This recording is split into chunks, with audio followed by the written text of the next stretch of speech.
start recording and let's get started. Thank you so much for joining an earlier. আমি একটু request করার কারণ হচ্ছে আজকে I have to try to complete the class within 9 p.m. কেননা আমার একটা প্রোগ্রাম আছে, so I have to leave within 9. সেই কারণে I was thinking যে আপনারা যদি সব available থাকেন তাহলে let's start within 7:15, but still it's a good time. এখনো 7:30 বাজে নাই, so we can start.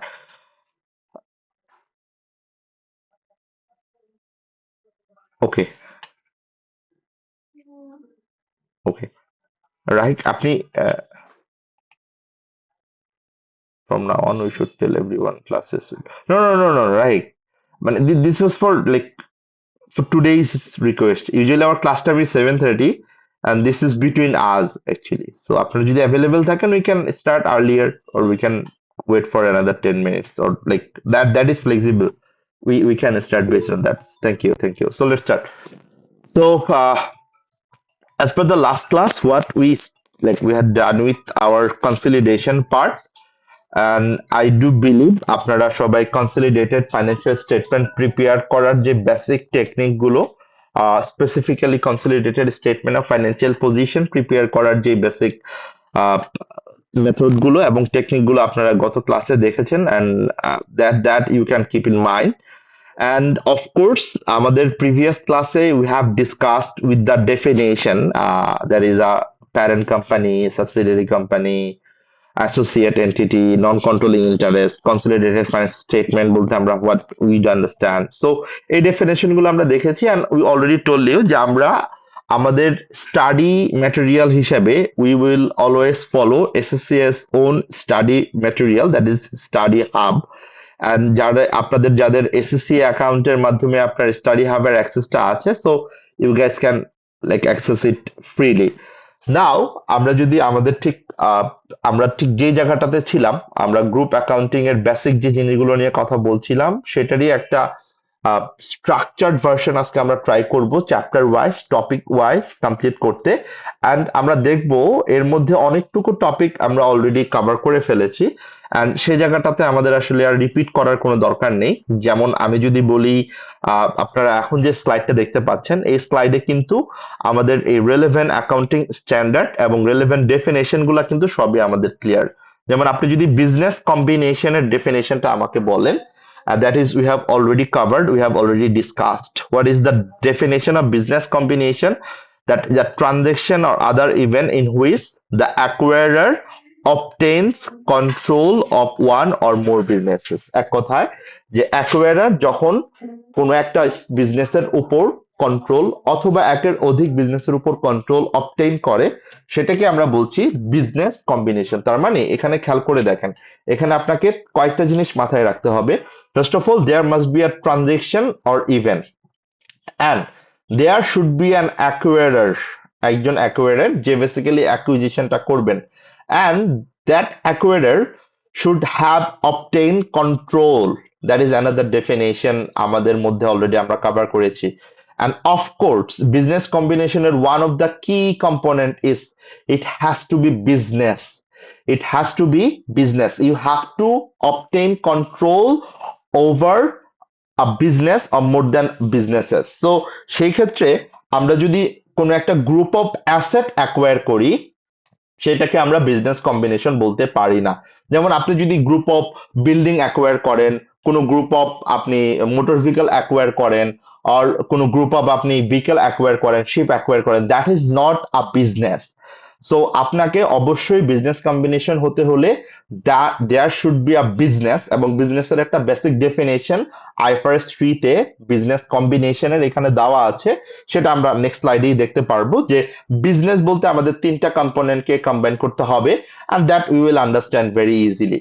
And then we know যে অ্যাকোয়ারার তাকে আমরা যদি প্যারেন্ট কোম্পানি বলি, আর যাকে অ্যাকোয়ার করছে যে acquiree investee, that is a subsidiary company, মানে যাকে কন্ট্রোলটা করতেছেন parent company. And of course we know the acquirer is a parent company, সেটা কিভাবে কন্ট্রোল আসে that we have already discussed in our last class. And যখনই আমরা বলছি group, what does mean group? It means the parent and subsidiary. And when we say consolidated financial statements, it means we will consider as a group, and we have to prepare the statement of financial position, statement of profit or loss, cash flow statements, and equity statement for the group of company. So when we say consolidated statement of financial position, we present the position of a group, that is position of parent and subsidiary at the reporting date, and that position reflects the asset, liability, and equity of the group. When we say consolidated statement of profit or loss, that extract the performance of a group, and that performance, it consists of income and expenses of the group, and that is how we actually define our business combination. And the relevant accounting standard over here that we already mentioned in our last classes, we have to cover IAS 27, we have to cover IFRS 3 business combination, IFRS 10 consolidated financial statements.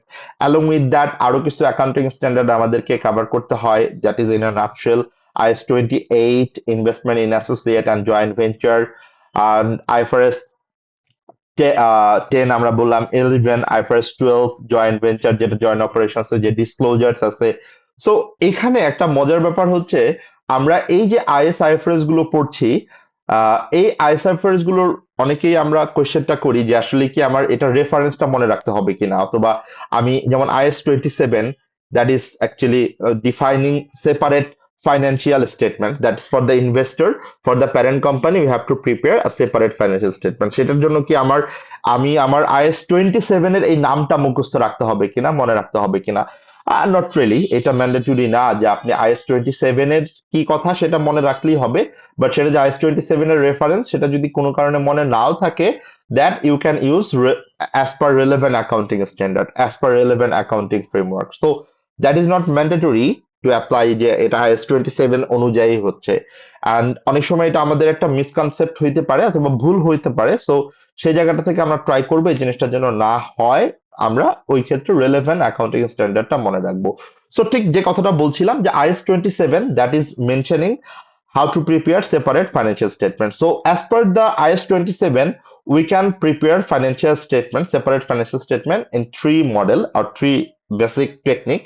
একটা হচ্ছে we can prepare the separate financial statements of parent company at cost, মানে আমি ঠিক যত টাকা দিয়ে acquire করেছি, cost model যেটাকে আমরা বলি, or by using equity method, যেটা আমরা IAS 28 এ গিয়ে শিখবো। ইকুইটি মেথডে আমরা আমাদের অ্যাসোসিয়েটের অ্যাকাউন্টিং ট্রিটমেন্টটা করব, জয়েন্ট ভেঞ্চারের অ্যাকাউন্টিং ট্রিটমেন্টটা করব, so that we will see in IAS 28, and we will follow IFRS 9 financial instrument, that we will cover separately in IFRS 9 financial instrument যখন আমরা পড়বো সেখানে আমরা দেখব। So basically IAS 27 A we can follow three basis measurement of preparing separate financial statements.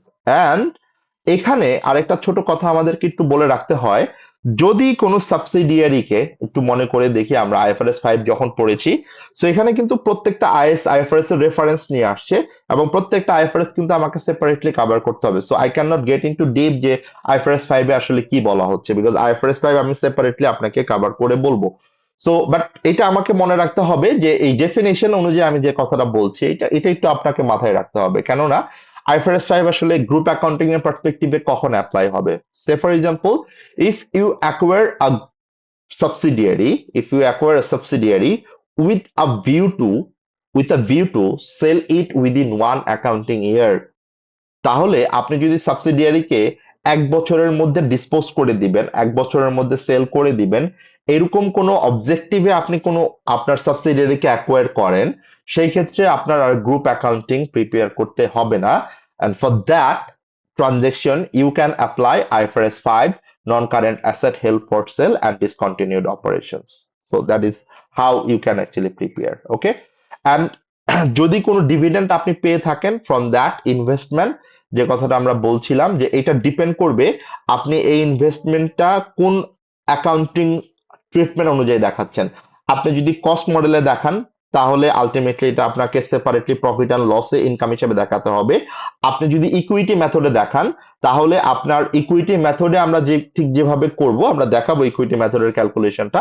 But equity মেথডে যদি আমরা dividend ইনকামটা রেকর্ড করি, তাহলে আমার এটা ইনভেস্টমেন্ট ভ্যালু থেকে মাইনাস করে দেখাতে হবে। সো এই কথাটাই বলা হচ্ছে, খেয়াল করে দেখেন, any dividend received from investment will be recognized when the investor right to receive the dividend is established মানে হচ্ছে এটা কখন এস্টাবলিশড হয়, যখন কোম্পানি ডিভিডেন্ড ডিক্লেয়ার করে। If an investment is measured, আপনি ইনভেস্টমেন্টটা যদি, যেটা বললাম তিনটা ভ্যালুতে মেজার করা যায়, at cost, IFRS 9 and equity method. যদি এটাকে আপনি কস্ট অথবা আইএফআরএস 9 মডেলে মেজার করেন, তাহলে আপনি যে ডিভিডেন্ডটা রিসিভ করবেন সেটাকে আপনি ইনকাম হিসেবে দেখাবেন in statement of profit or loss.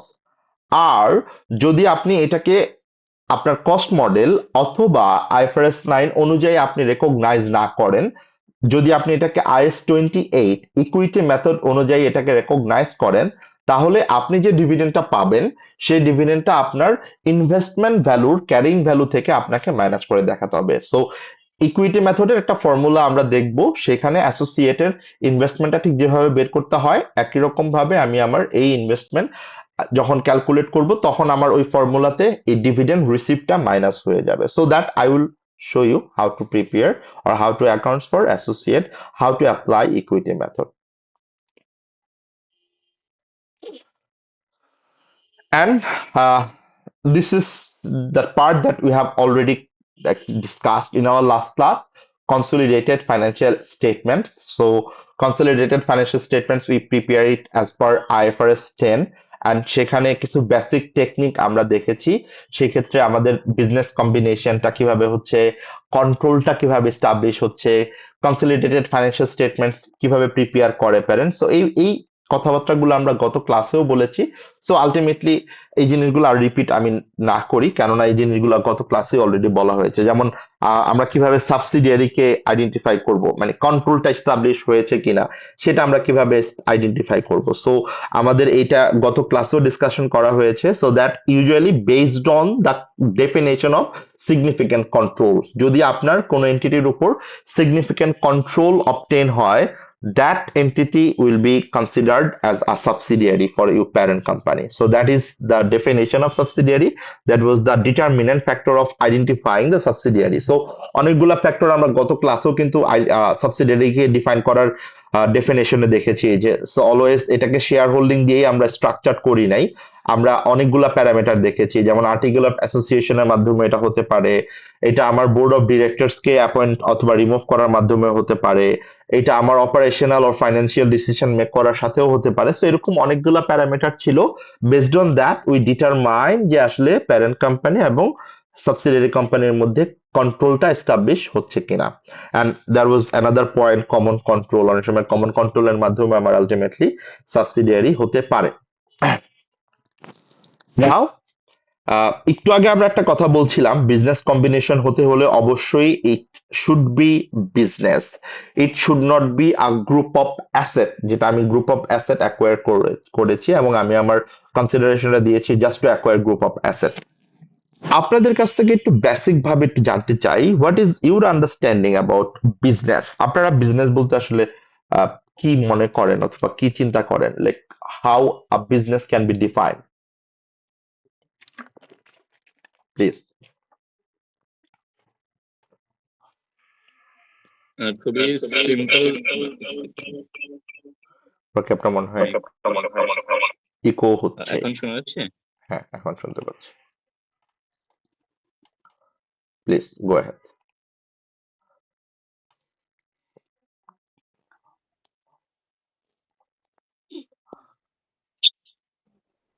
Hello.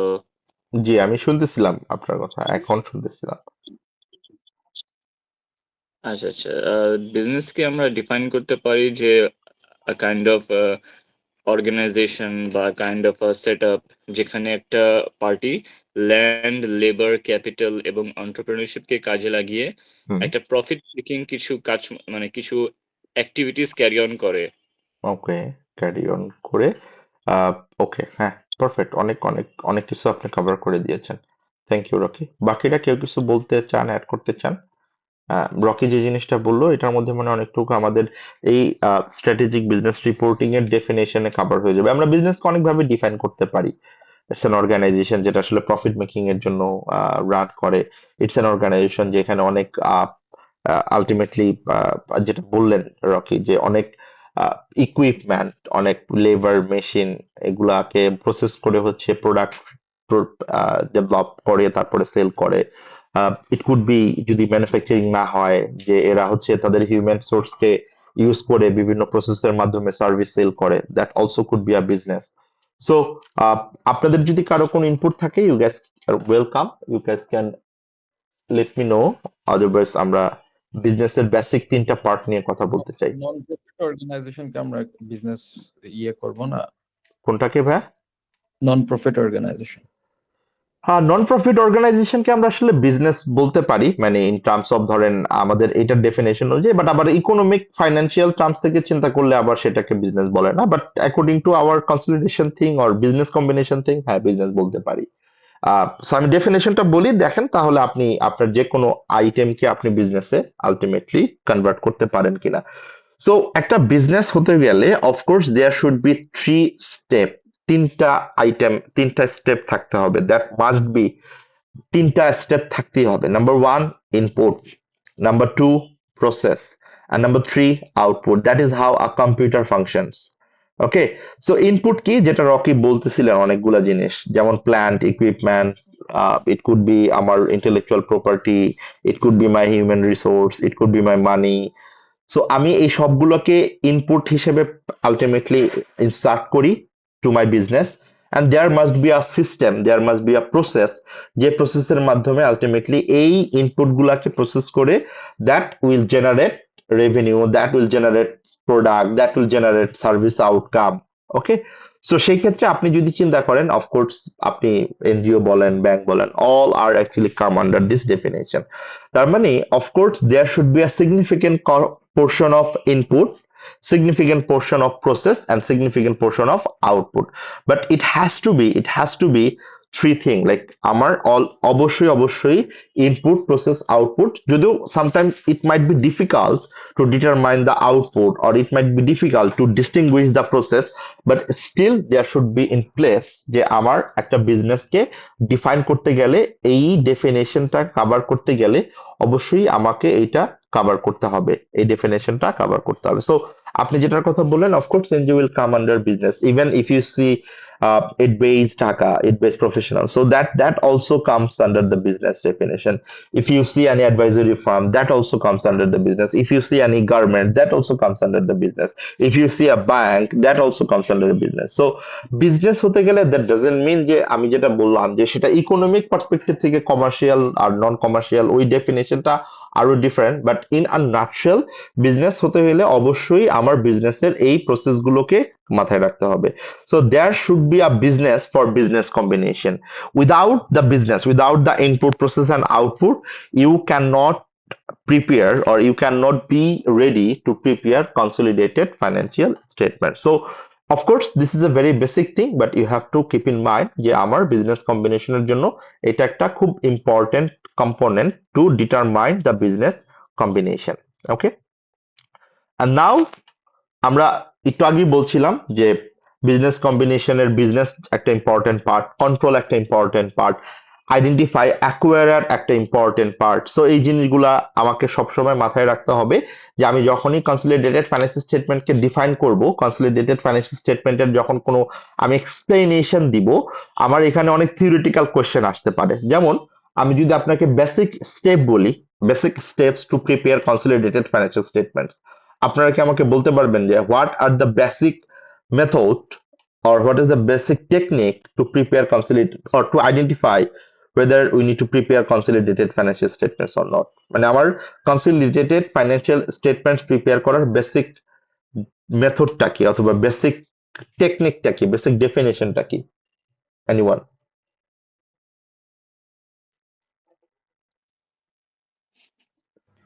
একটা সাবসিডিয়ারি কোম্পানির উপর কন্ট্রোল থাকতে হবে। We should not have the intention of selling it off in the first 1 year. Exactly. That means, of course, that you have mentioned the next part, but before that, of course, you have to identify the acquirer, right? Of course, subsidiary K acquire না করলে তো আর আপনি এই ডেফিনেশনটা আনছেন না। So আপনার কথাটা is exactly right. It has to be a acquisition. That means there must be an acquirer, একজন acquirer যে সাবসিডিয়ারি কে acquire করবে। Of course not to view the sale of the subsidiary within 1 year. Very good point. আর কি determinant থাকতে পারে, মানে আর কি point থাকতে পারে two prepare consolidated financial statement? যে অ্যাকোয়ারার হুম। তাকে আপনার স্টক এক্সচেঞ্জে লিস্টেড থাকতে হবে। ওকে, হ্যাঁ, that could be one point, যে এটা আসলে ওই যে মানে যাদের কনসলিডেটেড ফাইন্যান্সিয়াল স্টেটমেন্ট প্রিপেয়ার করতে হবে অথবা হবে না, মানে এরকম একটা ডেফিনেশন ছিল। সো যাদের হবে না তার মানে ওইটা হইলেই তো হবে। Good point, good point. R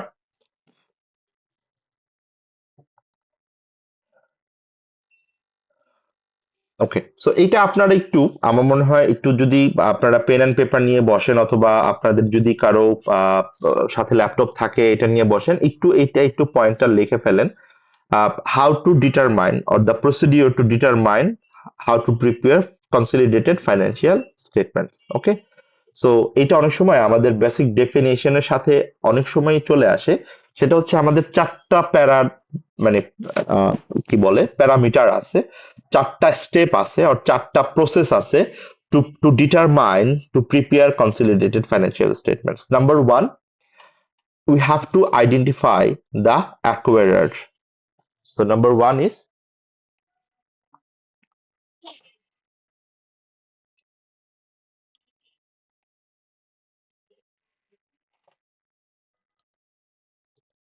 we have to যে অ্যাকোয়ারার we have to identify the acquirer. Acquirer বলতে আমি কাকে বোঝাচ্ছি? যে buyer parent company. Parent company, right? Technically আপনি acquirer কাকে বলবেন, মানে যদি আমি বেসিক ভাবে আপনাকে কোশ্চেনটা করি, like how you will determine যে কে acquirer? খুবই বেসিক বলতে গেলে someone who is purchasing. Someone who is purchasing in return of paying consideration, right? নাকি জি, সে তো আর ফ্রিতে পারচেস করছে না। সেই কনসিডারেশনটা কি হইতে পারে? সেই কনসিডারেশন ক্যাশ হতে পারে, সেই কনসিডারেশনটা শেয়ার হইতে পারে, ক্যাশ সেই হতে পারে, কনসিডারেশনটা শেয়ার হতে পারে অথবা মিক্সচার। ফিউচার কনসিডারেশন হইতে পারে, সেই কনসিডারেশনটা কন্টিনজেন্ট হইতে পারে, right? Okay, So contingent as an options.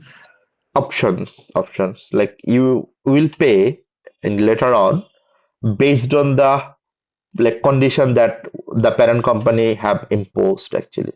Okay, তো এটাতে আমরা যখন গুডউইলের ক্যালকুলেশনে যাব তখন এটা নিয়ে আমরা কথা বলবো। আরো কি কোনো প্যারামিটার আছে প্যারেন্ট কোম্পানি মানে অ্যাকোয়ারার কে আইডেন্টিফাই করার? আর কি কোনো প্যারামিটার মনে হয়?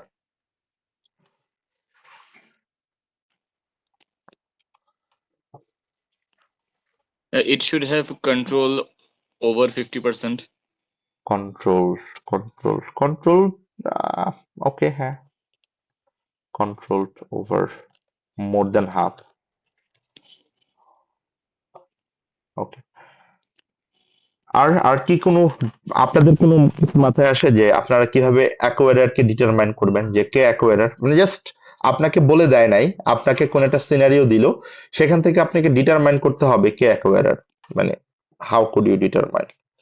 অফকোর্স একটা প্যারামিটার হচ্ছে যেটা মেইন প্যারামিটার, যে হচ্ছে অ্যাকুইজিশনটা করছেন in return of cash, shares, future contingent, whatever. এটা ছাড়াও আরো কিছু সিনারিও থাকতে পারে, like in future which management will have more power over the board, right? মানে যেই মানে প্যারেন্ট কোম্পানির তো আলটিমেটলি ম্যানেজমেন্টে অথবা বোর্ডে মোর পাওয়ার থাকবে, ভোটিং রাইটস থাকবে, so that is also another parameter. এগুলা প্রত্যেকটা কিন্তু আমার এখান থেকেই আসতেছে, বাট আমি আপনাকে বলতেছি যদি এটা না থাকে আপনাকে অফকোর্স একটা পয়েন্ট বললে হবে না, আপনাকে মাল্টিপল পয়েন্ট চিন্তা করতে হবে। অফকোর্স সেটার সোর্সটা একটাই হবে, সেটার আপনাকে ভ্যালিডেশনটা, জাস্টিফিকেশনটা দিতে হবে। নাম্বার ওয়ান গেল যে আমাকে অবশ্যই আইডেন্টিফাই করতে হবে কে অ্যাকোয়ারার। এরপর নাম্বার টু হচ্ছে আইডেন্টিফাই দ্য অ্যাকুইজিশন ডেট। আমরা কি গত ক্লাসে এই জিনিসটা কনফার্ম করেছি না? Identify the acquisition date. Acquisition ডেটটা কবে হয়, মানে অ্যাকুইজিশন ডেটটা কবে? এটা হচ্ছে যেই আমার যেই আমার ডেটে আমরা আ- সাইন আপ করি, আমার যে কোশ্চেন আজকে থেকে। আমার কোশ্চেনে কিন্তু দেওয়া থাকে যে অ্যাকুইজিশন ডেট কবে। আমি আবারও আপনাদেরকে বলতেছি, you have to think from the perspective of practical aspect. আপনি প্র্যাকটিক্যালি কাজ করতেছেন, আপনি কখন ধরে নিবেন যে এইটা হচ্ছে আমার অ্যাকুইজিশন ডেট, আপনি ওইভাবে চিন্তা করেন, আমাকে একটু বলেন। হ্যাঁ রকি প্লিজ, সরি আমি জি জি শিওর। বলেন আপনি। মানে যেই ডেট থেকে আমার ওই কোম্পানির প্রতি আমার কন্ট্রোল এবং তার অ্যাক্টিভিটিস এর প্রতি আমার ওভারসিটা এস্টাবলিশড হবে, সেই ভেরি গুড। দিনটাকে আমি ধরে নেবো acquisition. The date when the control, এই কথাটাই enough, control is is transferred. established by parent company, right? That is called acquisition date, simple কথা। তাহলে acquisition ডেটটা কবে? যেই ডেটে কন্ট্রোলটা এস্টাবলিশ হয়েছে over by parent company over subsidiary company, simple কথা, ক্লিয়ার? তাহলে দুইটা গেল। এরপরে কি করেছিলেন আপনার মনে আছে? কনসলিডেটেড ফাইন্যান্সিয়াল স্টেটমেন্ট প্রিপেয়ার করার সময় ওয়ার্কিং টু কিছু কি করা হয়েছিল? জি, সাবসিডিয়ারির অ্যাসেট আইডেন্টিফাই করা। অ্যাসেট না net asset? Net asset actually. Determine the net asset. Net asset মানে কি? Total asset asset minus total less liability. Total liabilities of subsidiary, right? আর কি করেছেন to prepare consolidated financial statements? হচ্ছে calculate the goodwill. Calculate the goodwill arised. at acquisition, right? জি। And also the fair value of non-controlling interest at the date of acquisition. এই কাজগুলো কিন্তু আমরা গত ক্লাসেও করেছি, খেয়াল করে দেখেন। বাট গত ক্লাসে আমরা কিভাবে করেছি? গত ক্লাসে আমরা ফাইন্যান্সিয়াল রিপোর্টিং এর পার্সপেক্টিভ থেকে করেছি। ফাইন্যান্সিয়াল রিপোর্টিং এর পার্সপেক্টিভ বলতে আমরা কি বুঝাচ্ছি? মানে গত ক্লাসে হচ্ছে আমার সবকিছু ইনফরমেশন দেওয়া ছিল, সেই ইনফরমেশন গুলোকে আমরা অ্যাপ্লাই করে একটা কনসলিডেটেড ফাইন্যান্সিয়াল স্টেটমেন্ট প্রিপেয়ার করেছি, মানে ক্যালকুলেশনটা করেছি। বাট এসবিআর এ কি হইতে পারে? দেখেন এসবিআর এ কিন্তু আপনাকে সবসময় মানে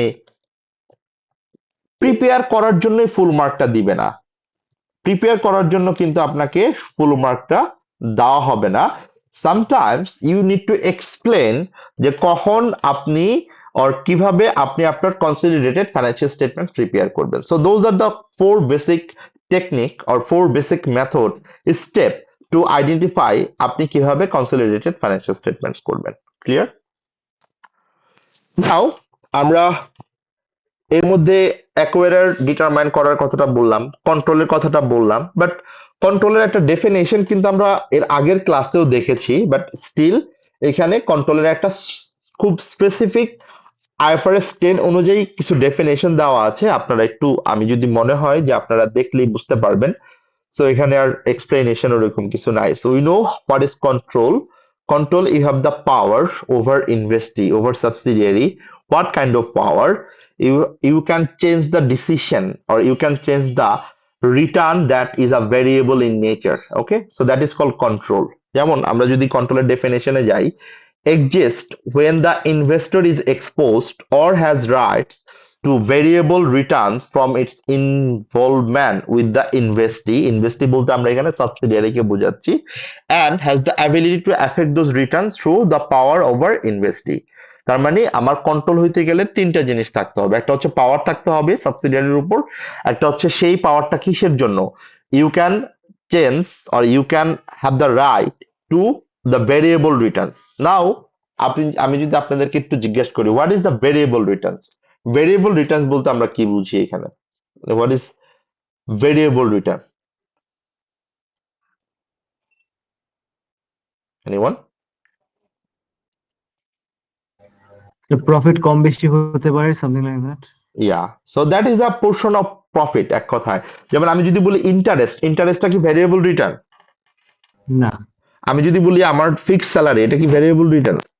না, Okay, so that is a proportionate of profit, that is called dividend আমরা যদি আরো স্পেসিফিক ভাবে বলি, তার মানে you have the exposure or rights to get the variable returns and you have the ability to affect those returns through the power held. That means আপনার যে পাওয়ারটা আছে সেই পাওয়ারটা আইডেন্টিফাই করার মাধ্যমে, সেই পাওয়ারটা এক্সারসাইজ করার মাধ্যমে you have the ability to change the decision of having variable returns. So আমরা যদি কখনো এরকম হয় how to determine the control, আপনাকে কিন্তু এই ডেফিনেশন তিনটা দিতে হবে. So the determinant of control is having power over subsidiary, having exposure or rights to the variable returns, and you have the ability to affect those returns through the power that held over subsidiary. And এখানে এই প্রত্যেকটা জিনিসের definition example আমরা প্রত্যেকটা জিনিস এর আগেও দেখেছি এবং এগুলা জাস্ট আপনাদের ইলাস্ট্রেশনের জন্য. So I would recommend you আপনারা ইলাস্ট্রেশন গুলো একটু গো থ্রু করবেন সো দ্যাট আমরা যে কথাগুলো বলছি সেটা আপনি রিলেট করতে পারেন. এই কথাগুলো গত ক্লাসেও আমরা এক্সাম্পল দিয়ে বলার চেষ্টা করেছি, বাট স্টিল আপনারা একটু চেষ্টা করেন এই স্টাডি হাবের হচ্ছে একটু এক্সাম্পল গুলো দেখতে. ইয়া, কেউ কিছু বলতে চাচ্ছেন মনে হচ্ছে. রকি, স্যার একটু স্লাইডটা ওপেন করবেন একটু। একটা সেকেন্ড. হ্যাঁ, স্যার এখানে যে থার্ড পয়েন্টটা আছে যে ability to effect those Returns through power held, এখানে কি জিনিসটা এমন বুঝাচ্ছে যে আমি কোম্পানির প্রফিট গুলো কতটুকু রিপোর্ট করব বা কতটুকু রিপোর্ট করব নো না? No no no no no no no no report না. যেমন আপনার যদি কন্ট্রোল থাকে over subsidiary, what you can do, you can change the operational, financial, investing decision of subsidiary, isn't it? G, Okay, so আপনি এমন একটা decision নিলেন যে ডিসিশনের কারণে প্রফিট ম্যাক্সিমাইজ হয়ে গেছে, তাহলে আচ্ছা আচ্ছা যদি প্রফিট বেড়ে যায় সেটার একটা পোর্শন কি আপনি পাবেন না? জি, that is how it means. It doesn't mean যে আপনি প্রফিট ম্যানিপুলেট করে হচ্ছে আপনি প্রফিট নিচ্ছেন. No, not like that. So that's not our ethical thing, that you have to think ethically. G, okay, so এইটুকু পর্যন্ত আমরা যেটা দেখলাম যে একটা বিজনেস কম্বিনেশনে দেখেন কথাগুলা কিন্তু রিপিটেটিভ মনে হবে, বাট স্টিল আমরা এসবিআর এ যেহেতু অলরেডি চলে আসছি, আমার এই কথাগুলোকে আমি কিভাবে এক্সপ্লেন করব সেটাও আমি আপনাদেরকে বলার চেষ্টা করছি যে আমাদের অনেক সময় এক্সামে এই ধরনের এক্সপ্লেনেশন দিতে হবে. কেননা আমরা যদি এখন স্ট্র্যাটেজিক বিজনেস রিপোর্টিং এর গ্রুপ অ্যাকাউন্টিং এর কোয়েশ্চেনের প্যাটার্নটা দেখি, এখন কোয়েশ্চেনের প্যাটার্ন কিন্তু আপনাকে একটা প্রি ফরম্যাটেড একটা কনসলিডেশন আপনাকে প্রিপেয়ার করে দিবে. সেখানে কোন একটা ফিগার আপনাকে ব্ল্যাঙ্ক কোন একটা অ্যামাউন্ট ক্যালকুলেট করতে হবে, করে হচ্ছে সেই কনসলিডেশনটা কারেক্ট করতে হবে. সেটার জন্য খুব অল্প মার্কস থাকবে ক্যালকুলেশনের জন্য, but most of the mark that will B awarded for explanation, for understanding the method of doing the calculation. So এই জন্য আমরা গত ক্লাসে একটা বেসিক কোয়েশ্চেন করলাম, আজকে আমরা ট্রাই করছি সেই কথাগুলাকে একটু ন্যারেটিভ আকারে আপনাদের সাথে ডিসকাশন করতে, এন্ড কিছু নতুন পয়েন্ট এখানে চলে আসছে যে পয়েন্টগুলো আমাদেরকে অফকোর্স হেল্প করবে to write down on the exam hall, যেখানে আমি যদি আমার থিওরিটিক্যাল কোয়েশ্চেন চলে আসে সেটা যেন আমি ঠিক মতো অ্যান্সার করতে পারি. যেমন একটা থিওরিটিক্যাল কোয়েশ্চেন কি আসতে পারে, how to determine two prepare consolidated financial statements. এটা হচ্ছে এই চারটা পয়েন্ট. আপনাকে যদি কোয়েশ্চেন করে how to determine the control, আপনাকে যদি বলে what is the definition or like how to evaluate the business combination, সেখানেও আপনাকে একই জিনিস কথাগুলা বলতে হবে. দ্যাট ইজ অ্যাকুইজিশন হবে, সেখানে কন্ট্রোল এস্টাবলিশ হবে, সেখানে অবশ্যই বিজনেস থাকতে হবে. সো এই কথাগুলা কিন্তু আমরা একদম স্পেসিফিক্যালি আপনাদেরকে হাইলাইট করার চেষ্টা করছি. সো এইভাবে আপনারা ট্রাই করবেন আপনার মাইন্ডের মধ্যে কোয়েশ্চেন গুলো নিজেকে কোয়েশ্চেন করতে, যে এইভাবে আমাকে আসলে পয়েন্ট গুলো চিন্তা করতে হবে. ওকে, নাও ইন্ডিভিজুয়াল সাবসিডিয়ারিজ. সো আমরা এর আগে যে কথাগুলো বলছি যে আমার কিভাবে কন্ট্রোল এস্টাবলিশ হয়, এবং আমরা সবাই জানি যখনই কন্ট্রোলটা এস্টাবলিশ হয় এবং যখনই আমার ওই কনসলিডেটেড ফাইন্যান্সিয়াল স্টেটমেন্ট প্রিপেয়ার করার আমার প্রসিডিউরটা অথবা আমার যেই রুলসটা সেটা মিট করে, ক্রাইটেরিয়া মিট করে, we must consolidate all entities that it controls, right? That doesn't matter সেটা কি আপনার ফরেন না ডোমেস্টিক নাকি, that doesn't matter that is you within the same industry or different industry. So previously there was some exclusion যেটা আসলে আগে ছিল, অনেকেই এটা মনে করতাম আমরা, but as per IFRS 10 updated ভার্সনে আমার এরকম কোনো ক্রাইটেরিয়া নাই যে ক্রাইটেরিয়াগুলো আমরা আলটিমেটলি ডিটারমাইন করতে পারি that we can exclude to prepare consolidated financial statements. আমি আবারও বলছি, there is no such criteria, there is no such way. আমরা আগে এই পয়েন্টগুলোকে মনে করতাম, এই পয়েন্টগুলোর কারণে হয়তোবা আমার কনসলিডেশন না করলেও হতো, বাট অ্যাজ পার IFRS 10 আমরা একটা জায়গায় শুধু একটু দেখি, সেটা হচ্ছে যদি আমার IFRS 5 এ চলে যায়, যেমন ইনভেস্টমেন্ট হেল্ড ফর সেল, মানে আমার নন current asset held for sale যদি হয়, দ্যাটস আ সেপারেট থিং। যদি আমার পাবলিক ট্রেডেড কোম্পানি না হয়, দ্যাটস এ সেপারেট থিং। যদি ultimately parent company consolidated financial statement prepare করে, তাহলে আর সেপারেটলি তার কনসলিডেশন করতে হবে না। বাট আমি এখন কথা বলছি যে আমার কোন একটা স্পেসিফিক সাবসিডিয়ারিজ যেগুলো আমার আলটিমেটলি আমাকে অবশ্যই কনসলিডেট করতে হবে, আমাকে কম্বাইন করতে হবে। বাট অনেকেই আমরা এরকম একটা কোশ্চেনও করব, আমি আপনাকে বলেও দেই, একটা অবজেক্টিভ টেস্ট টাইপ অফ কোশ্চেনও করব, সেখানে আপনাকে বলবে যে কোন সিনারিওতে আমার কনসলিডেশন করতে হবে না। ওকে, সো সেরকম একটা কোশ্চেন আমরা দেখব। বাট আমরা যদি দেখি যে এইগুলার ক্ষেত্রে, এই পয়েন্টগুলোর ক্ষেত্রে কিন্তু এমন না যে আমার কনসলিডেশন করতে হবে না, আমাকে অবশ্যই কনসলিডেশন করতে হবে। বাট আমরা অনেক সময় প্রি অ্যাজিউম করে নেই যে এইসব ক্ষেত্রে হয়তোবা আমার কনসলিডেশন করতে হবে না। সেগুলা কি? Long term restrictions over the parents right to control a subsidiary having sufficiently different activities from the parent. মানে হচ্ছে যদি আপনার প্যারেন্টের থেকে ডিফারেন্ট অ্যাক্টিভিটিস হয়, আপনি আছেন হচ্ছে ধর ফর এক্সাম্পল অটোমোবাইল ইন্ডাস্ট্রিতে, আপনি হয়তো বা গার্মেন্টস ইন্ডাস্ট্রিতে ইনভেস্ট করেছেন, আপনি হয়তো বা পোল্ট্রি ইন্ডাস্ট্রিতে ইনভেস্ট করেছেন, but doesn't matter, you have to consolidate. Temporary control of a subsidiary, যদি এরকম হয় যে আপনার টেম্পোরারি কন্ট্রোল, তার মানে যতদিন কন্ট্রোল হয় 2 বছর 3 বছর, you have to consolidate. Subsidiaries being immaterial, অনেক সময় আমরা এটা মনে করতাম, অনেক সময় এটা আগে ছিল, আমরা যখন P2 পড়েছি অথবা কর্পোরেট রিপোর্টিং পড়েছি তখন এই ধরনের কথাগুলো বলা ছিল। বাট IFRS 10 আপডেট হওয়ার পর এই ধরনের কোনো কিছু নাই। সেটা হচ্ছে যদি প্যারেন্ট কোম্পানির পার্সপেক্টিভে সাবসিডিয়ারি কোম্পানি যদি ইমম্যাটেরিয়াল হয়, no need to consolidate, but no, you have to consolidate. Disappropriate expense or undue time of obtaining information required, এই জিনিসটা নিয়ে আমরা কথা বলবো। ডিসপ্রপোর্শনেট এক্সপেন্স বলতে আমরা বুঝাচ্ছি, অথবা আনডিউ টাইম, মানে আমার প্যারেন্ট কোম্পানি সাবসিডিয়ারির মধ্যে যদি টাইমিং এর কোনো গ্যাপ থাকে, সেটার কারণে কি আমার আসলে কনসলিডেট করতে হবে কিনা। সো এটার একটা টাইমের একটা ক্লজ আছে, আমার কত দিন মিনিমাম গ্যাপ হইতে পারবে, ম্যাক্সিমাম কত মাসের গ্যাপ থাকতে পারে, সেটা নিয়ে আমরা নেক্সট স্লাইডে কথা বলবো। বাট মেন কথা হচ্ছে that doesn't matter, we have to be prepared consolidated financial statement. শুধু একটা জায়গায় না, সেটা হচ্ছে যদি আপনাকে আলটিমেটলি রিসেল পারপাসে কোনো অ্যাকোয়ার করেন with a view to sell it within 1 year, সেটা। আরেকটা পয়েন্ট আছে যেটা এখানে আসলে মেনশন করা নাই, যেহেতু এটা আমার মাথায় আছে আমি একটু বলে রাখি, সেটা হচ্ছে there is a situation যেখানে আপনার কনসলিডেশন না করলেও প্রবলেম নাই, কনসলিডেট করতে হবে না। সেটা হচ্ছে আর্মি কু যখন হয়, হ্যাঁ, যখন আর্মি, যেমন ইমার্জেন্সি কোনো সিচুয়েশনে যদি কোনো কান্ট্রিতে আপনার ইনভেস্টমেন্ট থাকে, ওই কান্ট্রিতে যদি আপনার কোনো ইনভেস্টমেন্ট থাকে, that is not mandatory two consolidate, হ্যাঁ, বিকজ দ্য কান্ট্রিজ, যেমন এটা আফগানিস্তান অনেকদিন এই প্রবলেমটা ফেস করেছে। আফগানিস্তান অনেকদিন ধরেন আপনার এরকম হচ্ছে সেনাবাহিনী দ্বারা কু করা ছিল। Even that could happen in Bangladesh যদি লাস্ট টাইম এইভাবে, মানে শেখ হাসিনা যাওয়ার পর যদি আর্মি রেজিমে চলে আসতো। সো এই ধরনের ইমার্জেন্সি সিচুয়েশনে you are exempted, you are not required to prepare consolidated financial statements. এই কথাটা এখানে নাই, বাট এটা একটু আমরা মনে রাখি যে আর্মি কুয়ের মাধ্যমে যদি কোনো কান্ট্রিকে আপনার পরিচালনা করা হয়, সেক্ষেত্রে আমাদের আলটিমেটলি কনসলিডেশন করতে হবে না। Exemption from preparing group accounts, এটা অলরেডি কাভার্ড, এটা আর নতুন করে কথা বলার কিছু নাই, that we have already discussed in our last class, যে কোন সিচুয়েশনে আপনাকে কনসলিডেটেড ফাইন্যান্সিয়াল স্টেটমেন্ট প্রিপেয়ার করতে হবে না। And this is a different part, not from the consolidation thing, that is the investment entities. Investment entities বলতে আমরা যেটাকে বুঝি, that means you have investment in many more companies. যদি এরকম investment হয় অনেক কোম্পানির ক্ষেত্রে, সেক্ষেত্রে আমার এটা সাবসিডিয়ারি অথবা কনসলিডেশনের পার্ট আসে না, that will be treated under IFRS 9, normal investment হিসেবে আসবে।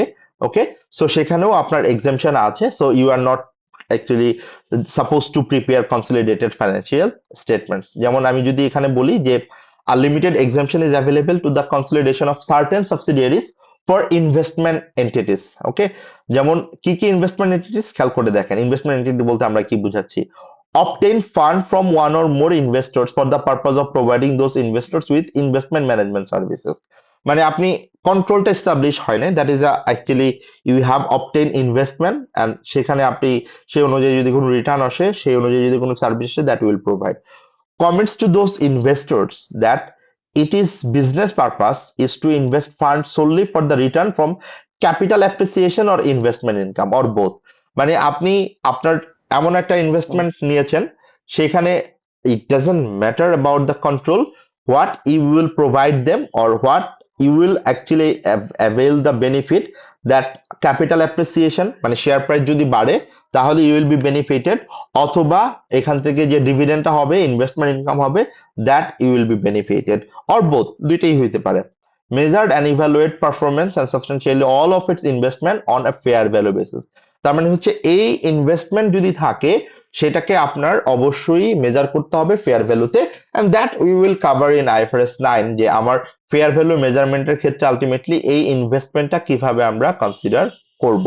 ওকে, এবং এটারও একটা ছোট কোয়েশ্চেন আছে, আমার মনে হয় ওই কোয়েশ্চেনটা যদি আমরা একটু করি তাহলে আমাদের জন্য আর একটু ইজিয়ার হবে টু আইডেন্টিফাই যে ইনভেস্টমেন্টটাকে আমরা কিভাবে দেখাবো। The next part is consolidation process.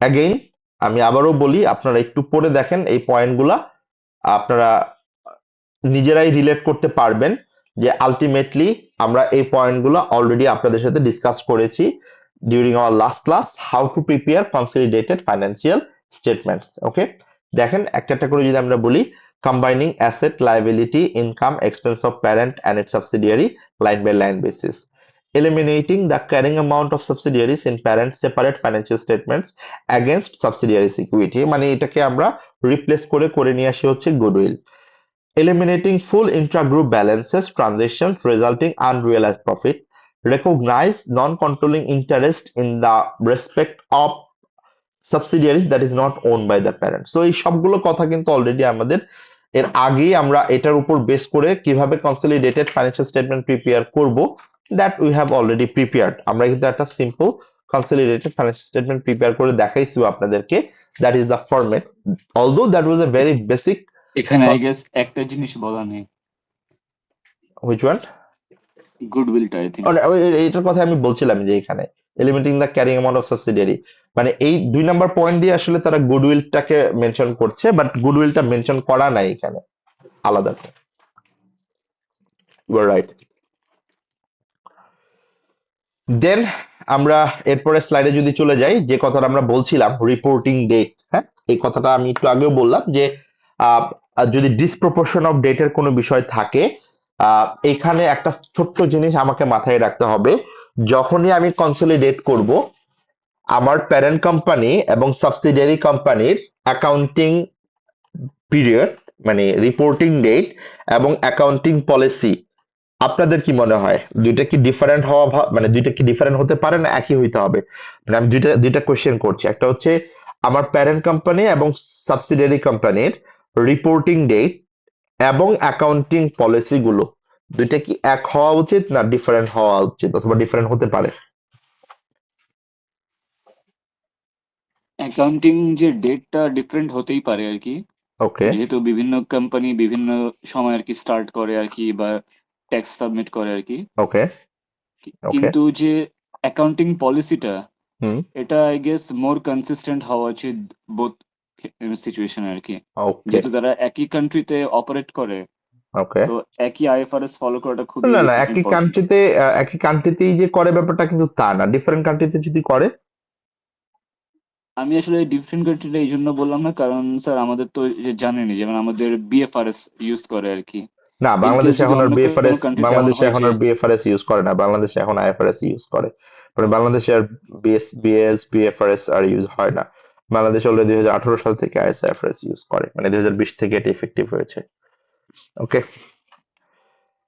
Okay Rocky, আপনি খুব সুন্দর বলেছেন। বাকিরা কি কেউ কিছু বলতে চান? আহ, দুইটার ব্যাপার, একটা হচ্ছে রিপোর্টিং ডেট কি দুইটা সেম হইতে হবে কিনা, অথবা ডিফারেন্ট হইতে পারে কিনা, আর এটা হচ্ছে অ্যাকাউন্টিং পলিসি কি দুইটা এন্টিটির জন্য ডিফারেন্ট হওয়া উচিত কিনা অথবা হইতে পারে কিনা, যারা আছেন অনলাইনে প্লিজ। স্যার টাইমিং নিয়ে মনে হয় একটা ক্লজ আছে, আপনি যেটা বলেছেন পরে বলবেন আমাদের, ওকে, ওটা কি ওকে, ওইটা এখানে আমরা কভার করব, এখনই কভার করব আসলে।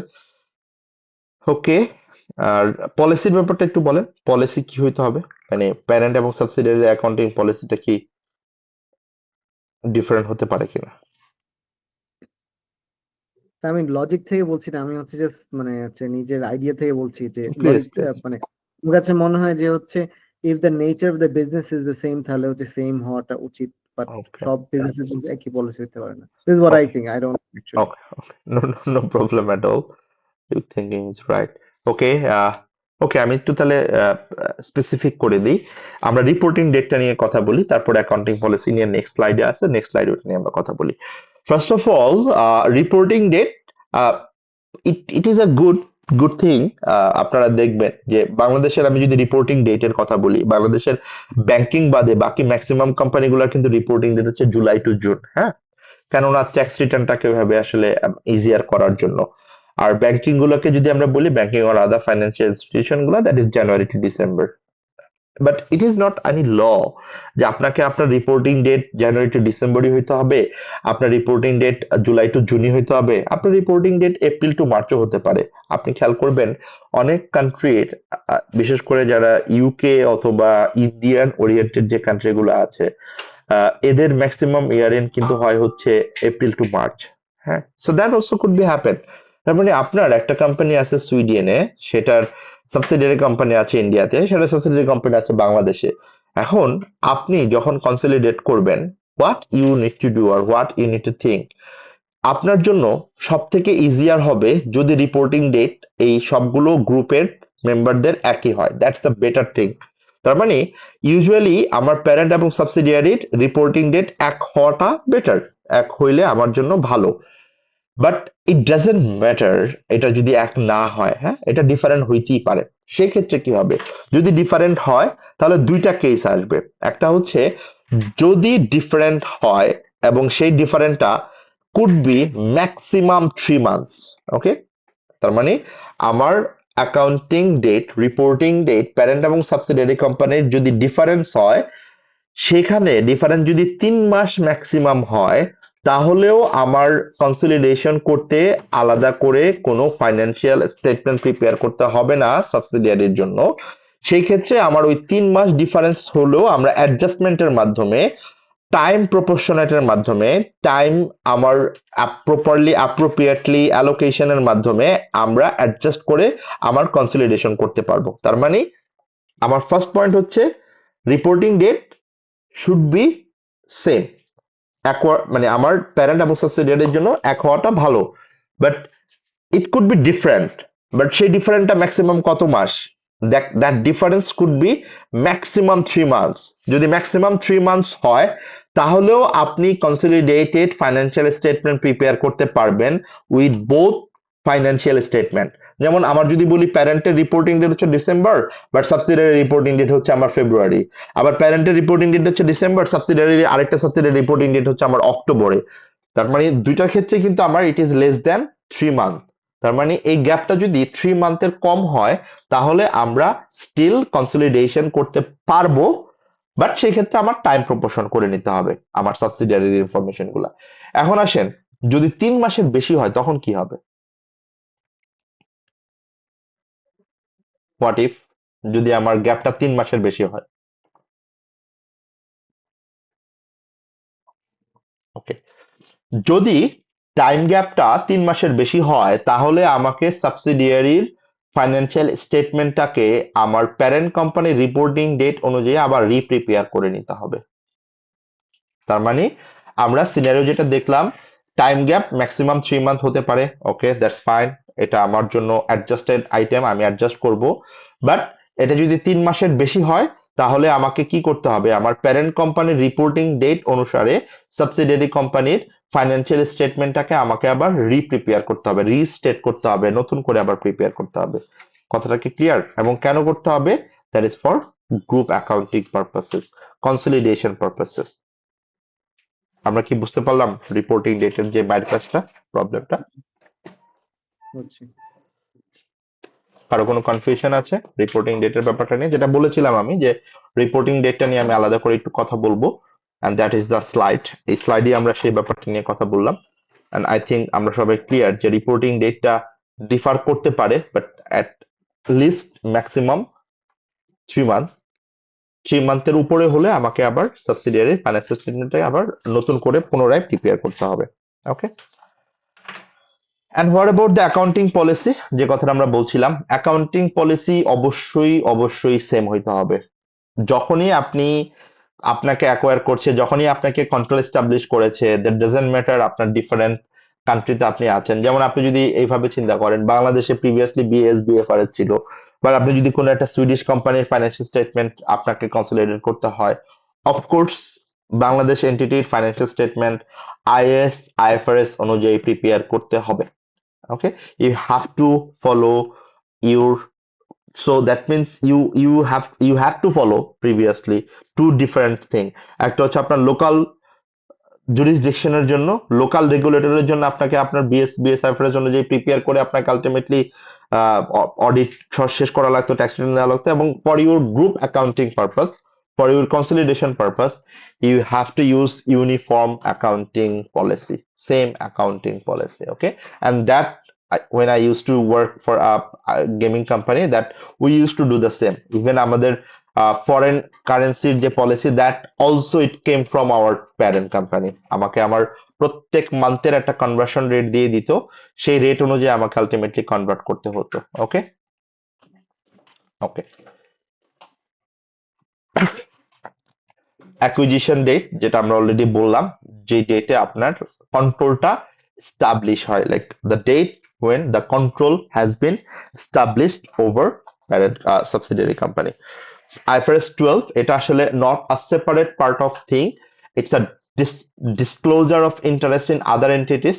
So এটার জাস্ট দুইটা বেসিক জিনিস আছে, এটার এর থেকে বেশি আসলে আমাদের কভার করতে হয় না। জাস্ট সিম্পল আপনাকে কি কি ডিসক্লোজ করতে হবে based on the judgement and assumptions, just এই জিনিস দুইটাই আমরা এখানে দেখবো, আর কিচ্ছু না। IFRS 12 এর আপাতত এই দুইটা জিনিস আমাকে আলটিমেটলি রিলেট করতে হবে, যে আমি যদি ডিসক্লোজ করতে চাই সেই ক্ষেত্রে আমার আলটিমেটলি দুইটা কম্পোনেন্ট, দুইটা আইটেমকে ডিসক্লোজ করতে হবে। সেটা কি? How it determined it has control over another entity, মানে আপনি কিভাবে কন্ট্রোলটাকে ডিটারমাইন করেছেন। সেটা হচ্ছে মোর দেন 50% হওয়ার পরেও যদি কন্ট্রোল না হয়, আবার লেস দেন 50% এর কারণেও যদি মানে কন্ট্রোল হয়, তাহলে সেটা কিভাবে ডিটারমাইন করেছেন, আপনার জাজমেন্টটা কিভাবে অ্যাপ্লাই করেছেন, অ্যাজাম্পশনটা কিভাবে অ্যাপ্লাই করেছেন। আমি যদি পড়ি পরের লাইনটুকু, this should include statements relating to the fact it holds more than 50% voting rights but does not control, মানে ওর 50%-এর বেশি ভোটিং রাইট থাকার পরেও কিন্তু এক্সারসাইজ করে না, মানে কন্ট্রোল করে না, অথবা লেস দেন 50% হয়েও হচ্ছে ওর কন্ট্রোল করে অথবা কন্ট্রোল থাকে, সেটা একটা ডিসক্লোজার্স। আরেকটা হচ্ছে আপনি কি মানে you are acting as an agent or principals, আপনি কি কোনো একটা এজেন্ট অথবা প্রিন্সিপাল হিসেবে কাজ করছেন। So we know the relationship between agent এবং প্রিন্সিপাল। প্রিন্সিপাল হচ্ছে the owner of a resource, and the agent is who is acting in the best interest of principals, যে আসলে আমরা যদি কোম্পানির পার্সপেক্টিভ থেকে চিন্তা করি, এটাকে কোম্পানির পার্সপেক্টিভ থেকে যদি আমরা চিন্তা করি, কোম্পানির যারা শেয়ার হোল্ডার্সরা হচ্ছে কোম্পানির প্রিন্সিপালস, আর কোম্পানির যারা বোর্ড অফ ডিরেক্টরস ম্যানেজমেন্ট, তারা হচ্ছে কোম্পানির এজেন্ট। সেম গোস টু কোনো একটা বিজনেসের কথা যদি চিন্তা করি, if you work like an agent for a business, that means আপনার যে প্যারেন্ট আর আপনার যে principals, you have to act in the best interest of your principal or parent. That is the judgmental assumptions you have to disclose as per IFRS 12. এটা ছাড়া IFRS 12 নিয়ে আলাদা করে কিচ্ছু বলার নাই, নাথিং লাইক ইম্পর্টেন্ট, এক্সামেও খুব একটা আসার জায়গা নাই। So so simple thing, objective test question হিসেবে অনেক সময় এটা আলটিমেটলি থাকে। অ্যান্ড ইন্টারেস্ট ইন সাবসিডিয়ারিজ, যেটা আমরা একটু আগেও বলছিলাম, যে এখানে হচ্ছে আমার কন্ট্রোলিং ইন্টারেস্ট, নন কন্ট্রোলিং ইন্টারেস্ট আমাকে সেপারেট করতে হবে। কন্ট্রোলিং ইন্টারেস্টটা কতটুকু, আমি যতটুকু কন্ট্রোল করি, আমার যতটুকু শেয়ার অ্যাকুইজিশনের মাধ্যমে যতটুকু পার্সেন্টেজ আমার কন্ট্রোলিং হয়, যেমন আমার যদি 70% আমি অ্যাকোয়ার করি অফ অর্ডিনারি শেয়ারস, সো 70% হচ্ছে আমার কন্ট্রোলিং ইন্টারেস্ট, আর বাকিটুকু হচ্ছে আমার নন কন্ট্রোলিং ইন্টারেস্ট। বাকিটুকু যে আমার নন কন্ট্রোলিং ইন্টারেস্ট, সেটার অ্যাকাউন্টিং ট্রিটমেন্ট কি হবে, সেটাকে আমরা কিভাবে ক্যালকুলেট করবো, that we already discussed. And that is the wrap of our whole part of the initial definition part. And I believe এটা একটু বোরিং লাগছে আমাদের কাছে, ইভেন দো মানে আমি আসলে সারাদিন আজকে চিন্তা করছিলাম যে এত এত বড় জিনিস কতটুকু ইজিয়ার ওয়েতে আপনাদেরকে খাওয়ানো যায়, because it's very definitive thing, মানে অনেক ডেফিনেশন ছিল, অনেক কিছু ছিল, but I tried my level best to like give you the overall view, bird view of the part. So let's see কতটুকু আমরা কভার করতে পারলাম, কতটুকু আমাদের আন্ডারস্ট্যান্ডিং হলো। সেইটা আমরা নিজেরা ইভালুয়েট না করার থেকে আমরা একটা কুইজ দেই। এখানে 5টা কুইজ আছে, 5টা কোয়েশ্চেন আছে। আমি আপনাদের থেকে কোয়েশ্চেনের আনসার গুলা নিব এবং আপনারা একটু মনোযোগ সহকারে কোয়েশ্চেনটা পড়ে আমাকে আনসারটা বলবেন, and then we can actually check it out end of the quiz, end of the section, যে আমরা কতটুকু আনসার করতে পারলাম এবং কতটুকু আমার আনসার হইছে। এবং end of the questions you can review, আপনার আসলে রিভিউ করার একটা জায়গা থাকবে যে আপনি এটা কিভাবে ভুল হইলো, এবং সেটা রেসপেক্টিভ আবার আপনি নলেজ পার্টটাও দেখতে পারবেন যে ওই পার্টিকুলার পয়েন্টের কারণে আপনার ভুলটা হয়েছে। সো কোয়েশ্চেন নাম্বার 1 আমি একটু দেখি, আপনারা একটু আমাকে আনসার করবেন। আমি একজন একজন করে আপনাদেরকে জিজ্ঞাসা করবো এই কোয়েশ্চেনটা কার জন্য, আমি বলে দিই। ফার্স্ট কোয়েশ্চেনটা আমাকে রাহিক আনসার করবে। সো রাহিক, আপনি একটু কোয়েশ্চেনটা পড়বেন, পড়ে আমাকে আনসারটা বলবেন, এবং আমি আপনার অপশনটাই ক্লিক করে সামনের দিকে যাব। সো বাকিরাও আমরা ট্রাই করব, রাহিক যদি আনসারটা করবে, বাট বাকিদের আনসারটা মনে মনে রাখবো আমরা please. In which of the following circumstances would the investment not be consolidated?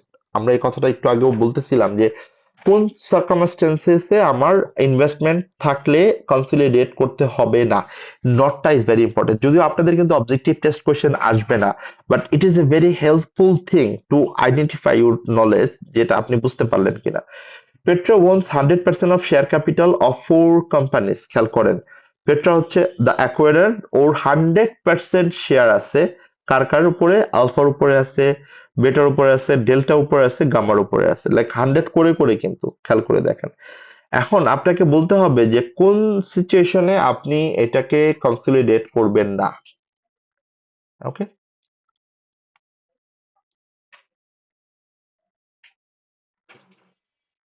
Petra has decided to sell its investment in Alpha as it is a loss-making. The director believe its exclusion from the consolidated would assist users in predicting the group's future profits. The Beta is a bank, and its activity is so different from the engineering activities of the rest of the group that it would be meaningless to consolidate it. Delta is located in a country where local accounting standards are compulsory, and these are not compatible with the IFRS and used by the rest. Okay. Gamma is located in a country where, following a military coup, Petra has lost control of the investment for the foreseeable future. Sir এটা হবে D, because হচ্ছে দুইটা হচ্ছে আপনার জিনিস দেখতে হবে। এক হচ্ছে যে there is a military coup, so that's one issue. Another issue is the loss of control. Control it নাই should, আর, exactly it should be D. D. বাকিদেরকে আমরা এগ্রি করি, Rahik said D. Yes, sir. আমিও জি স্যার, যেহেতু Okay, okay. So let's select the option D, and we cannot see the correct or incorrect answer is actually we have selected. আমরা এটা end of the quiz পারবো, হ্যাঁ? So one done. Second question এর আনসারটা আমাকে দিবে হচ্ছে আমাকে কে দিবে? তালহা।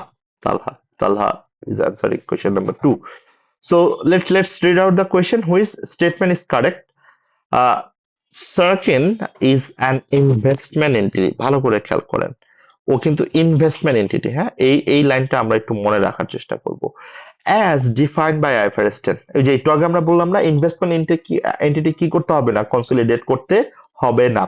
ইট holds 80% of equity shares in each of alpha, delta and beta. তার মানে এইটুকু পর্যন্ত কিন্তু এতটুকু আমরা বুঝতেই পারতেছি, যেহেতু সারাকিন ইজ আ ইনভেস্টমেন্ট এন্টিটি, তার মানে ওর যে এই যে তিনটা ইনভেস্টমেন্ট আছে, এই তিনটা ইনভেস্টমেন্ট কি করতে হবে না? As per investment entity okay consolidate করতে হবে না। বাট আরেকটা লাইন আছে, সেটা হচ্ছে Premier a trading company controls 90% of the shares in Saracen. Premier হচ্ছে আরেকটা কোম্পানি যে বেসিক্যালি হচ্ছে সারাকিনের 90% শেয়ার কন্ট্রোল করে। এখন আমাকে বলতে হবে নিচের কোন স্টেটমেন্টটা কারেক্ট। জি স্যার। একটু বলি আমরা কোন স্টেটমেন্টটা কারেক্ট। হ্যাঁ স্যার, দেখি পড়ে দেখি। হ্যাঁ হ্যাঁ হ্যাঁ স্যার প্লিজ আপনি পড়েন। Consolidated Premiership.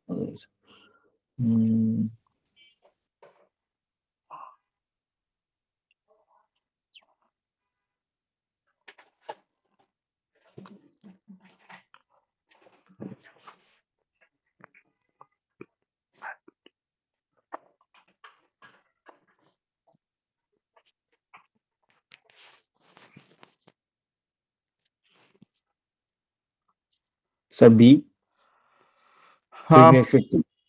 Premier should consolidate Saracen, সবাই কি এগ্রি করি আমরা?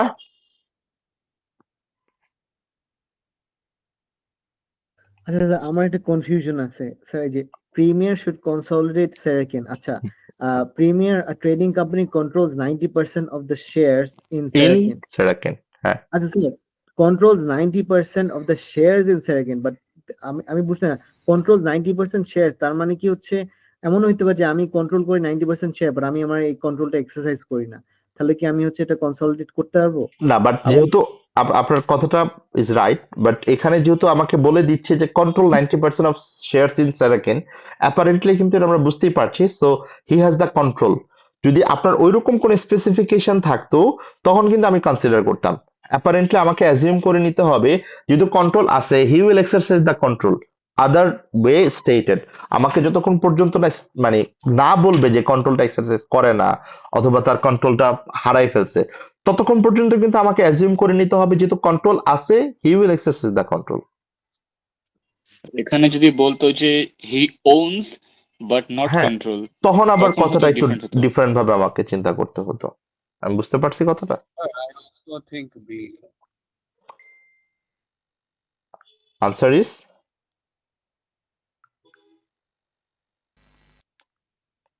স্যার বি চিন্তা করছিলাম। ওকে। আচ্ছা সবাই আমরা বি চিন্তা করছি, but sir why shouldn't it be C, এটা আমাদের একটু বুঝাই দেন, কারণ ওকে, হচ্ছে আমরা আমরা আমরা আমরা ওইখানে চিন্তা করি সেরাকিন শুড রেকগনাইজ আলফা, ডেল্টা, বেটা অ্যাজ ফাইন্যান্সিয়াল অ্যাসেটস মেজার্ড এট ফেয়ার ভ্যালু থ্রু আদার কম্প্রিহেনসিভ ইনকাম। এইটা একটু একটু আসলে মানে ইটস ইটস প্রিটি ডিফিকাল্ট এখন আপনাকে আমি বুঝাতে চাই, কেননা এই দুইটাই হচ্ছে আইএফআরএস 9 এর মেজারমেন্ট বেসিস। হ্যাঁ, তারপর আমি একটু ছোট করে বলি আইএফআরএস 9 এ এখন দেখেন আমাকে কিন্তু ইনভেস্টমেন্ট যেটা করা হচ্ছে সেই ইনভেস্টমেন্টটাকে কিন্তু আমাকে আলটিমেটলি কোন মেথডে করতে হবে সেটাও আমাকে বলা আছে। সো বেটার আমরা বিটা আমরা বিটা দিয়ে যাই। হ্যাঁ, যাওয়ার পর of course I will give you the summary, ওইখানে একটা ছোট্ট সামারি থাকবে, বাট স্টিল আমি এখন আইএফআরএস 9 খুব ডিটেলসে না ঢুকি, মানে দ্যাটস বেটার। আইএফআরএস একটা সমুদ্রের মতো, আমি এখন ঢুকতে গেলে দেখা যাচ্ছে যে মানে অনেক কিছু আমাকে স্কিপ করে যেতে হবে অথবা অনেক ডিটেলস আমাকে হয়তো বুঝতে হবে। আই এম সরি, মানে এখনই আমি আইএফআরএস 9টা আসলে টাচ করতে চাচ্ছি না। হ্যাঁ না না, the obvious answer is B, but আমি হ্যাঁ বলছি হ্যাঁ হ্যাঁ, of course and that is a good technique. আমার বাকি আনসার গুলা কেন না সেটাও আমাকে আসলে ইভালুয়েট করতে হবে। সো আমি for the timing, for this sake of the question আমি বি ধরে যাচ্ছি। বাট আইএফআরএস 9 যখন আমি করব you will actually relate or you can relate, অথবা ছোট্ট করে একটা সামারি আছে সেটা তো আপনি রিলেট করতে পারবেন। লেটস সি এইটার আনসারটা আমি একটু, এটা যদি একটু ইজিয়ার আমি কাকে দিতে পারি। তানজিমুল হক, আপনি যদি আমাকে এটা অ্যান্সারটা করেন, আমার মনে হয় একটা পড়বে ভাগে। তানজিমুল হক, কোয়েশ্চেন নাম্বার 3। Yes, sir. ওকে, আপনি এটা করবেন, আমরা কোয়েশ্চেনটা পড়ি। Which সাবসিডিয়ারিজ must prepare financial statement for consolidation purpose as at 31st December. আবার আমি বলতেছি, which সাবসিডিয়ারিজ must prepare financial statements, মানে ওর ইন্ডিভিজুয়াল ফাইন্যান্সিয়াল স্টেটমেন্ট প্রিপেয়ার করতে হবে for the consolidation purpose as at 31st December. তার মানে কি, অফকোর্স গ্রুপের রিপোর্টিং ডেট 31st ডিসেম্বর, এই জন্যই ওকে এই কথাটা বলতেছে। সেটা আমরা দেখি। The petrol group has a reporting date of 31st December, যে কথাটা বলছিলাম আমরা, যে এ কারণেই কিন্তু তাকে হাইলাইট করছে যে 31st ডিসেম্বর এখানে আমাকে আলটিমেটলি কনসলিডেশনের জন্য ফাইন্যান্সিয়াল রিপোর্টিং ডেটটা কনসিডার করতে হবে। During the year it acquired two subsidiaries, আমার দুইটা সাবসিডিয়ারিকে অ্যাকোয়ার করা হয়েছে। Number one, step which reports annually on 31st October suspend another subsidiary which reports annually on 28 February।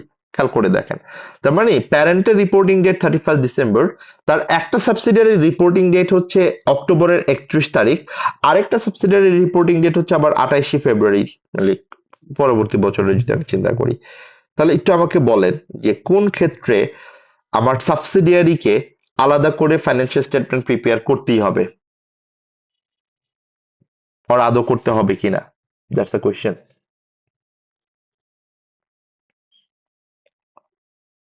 Tanjimul? Sir দুইটারই করতে হবে না স্যার, বাট সাসপেন্ডের হইলো স্যার ডেটটা মানে দুইটা আলাদা করতে হবে স্যার, একটা ইয়ার এন্ড পর্যন্ত ডিসেম্বর এন্ড দেন এক্সট্রা স্যার জানুয়ারি থেকে ফেব্রুয়ারি পর্যন্ত। না না না, মানে মানে সেটা সেটা সেটা জানুয়ারি থেকে ফেব্রুয়ারি না, মানে আমার সাবসিডিয়ারি রিপোর্টিং ডেট কিন্তু ফেব্রুয়ারি, মানে কি মার্চ টু ফেব্রুয়ারি। Yes sir. ওকে, মার্চ টু ফেব্রুয়ারি না। সো সেই ক্ষেত্রে হ্যাঁ, তার ওই কিউমুলেটিভ যে অ্যামাউন্টটা আসবে সেটাই আলটিমেটলি আমার টাইমলি প্রপোর্শনেট করতে হবে। বাট আমার কোয়েশ্চেনটা কিন্তু এইটা যে আমাকে কি সাবসিডিয়ারি গুলোর জন্য আলাদা করে আবার ফাইন্যান্সিয়াল স্টেটমেন্ট প্রিপেয়ার করতে হবে কিনা। ও স্যার না না না স্যার, সাবসিডিয়ারির জন্য আলাদা করে করতে কারণ হবে। খেয়াল করে দেখেন, আমার 31st ডিসেম্বর হচ্ছে প্যারেন্টের রিপোর্টিং ডেট, এটার রিপোর্টিং ডেট কবে? 31st October. 3 মাস কি গ্যাপ হয়? 3 মাসের বেশি হয়? এটা কি অ্যাবাভ 3 মান্থ, মানে গ্রেটার দেন 3 মান্থ? না, না, না এটাও কি গ্রেটার দেন 3 মান্থ? না স্যার, এটাও 3 মান্থ। তাহলে দুইটার কোনোটাতেই আমার ফাইন্যান্সিয়াল স্টেটমেন্ট আলাদা করে প্রিপেয়ার করতে হবে না। তাহলে কি হয় answer? Neither one not two, right? কি হয়? Yes. Okay, perfect perfect. D, yeah, thank you Rahik. Question number 4 that will be answered by Rocky Khan. Rocky, আপনি অ্যান্সারটা করবেন, so please get ready. Which of the following situations require, খুব ভালো করে পড়বেন লাইনটা, which of the following situations requires an adjustment because of this constraint? মানে আমি আবারও বলছি, this is not consolidated adjustment, হ্যাঁ, this is not consolidation adjustment, মানে আমার কোন সিচুয়েশনে আমার অ্যাডজাস্টমেন্ট লাগবে at the date of, like, or before the consolidation process start. Okay, so দেখেন কি বলছে। IFRS 10 consolidated financial statement states that a parent shall prepare consolidated financial statements using uniform accounting policy, যেটা আমরা আগেও বলেছি যে parent এবং সাবসিডিয়ারির accounting পলিসিটা same হইতে হবে, ইউনিফর্মিটি থাকতে হবে, for like transactions and other events in similar circumstances, মানে যেটার সিমিলার ট্রানজাকশন, সিমিলার নেচারের, সিমিলার সার্কামস্টেন্সেস এর জন্য, যেমন এটার মানে হচ্ছে প্রপার্টি প্ল্যান্ট এন্ড ইকুইপমেন্টের জন্য IAS 16, প্রপার্টি প্ল্যান্ট এন্ড ইকুইপমেন্টের জন্য IAS 16, ডেফার্ড ট্যাক্সের জন্য IAS 12, ফর ডেফার্ড ট্যাক্সের জন্য IAS 12। So that is a call similar circumstances, similar situation or events. এখন এই কথাটা কিন্তু আমাকে বলা হচ্ছে যে আমার যখন প্যারেন্ট কোম্পানি এবং সাবসিডিয়ারি কোম্পানির ফাইন্যান্সিয়াল স্টেটমেন্ট আমি কনসলিডেট করব, তখন আমার কোন সিচুয়েশনে অ্যাডজাস্টমেন্ট লাগবে বিকজ অফ দিস কনস্ট্রেন্ট, মানে হচ্ছে কি, তার মানে এমন একটা কনস্ট্রেন্ট, এমন একটা সিচুয়েশন যেখানে আমার প্যারেন্ট এবং সাবসিডিয়ারির অ্যাকাউন্টিং পলিসি কি হবে না, সেম হবে না, তখনই আমাকে কি করতে হবে, একটা অ্যাডজাস্টমেন্ট চিন্তা করতে হবে। সো আপনাকে এখন বলতে হবে যে নিচের চারটার মধ্যে কোন অ্যাডজাস্টমেন্টটা দরকার due to the difference accounting policy followed by parent and subsidiary.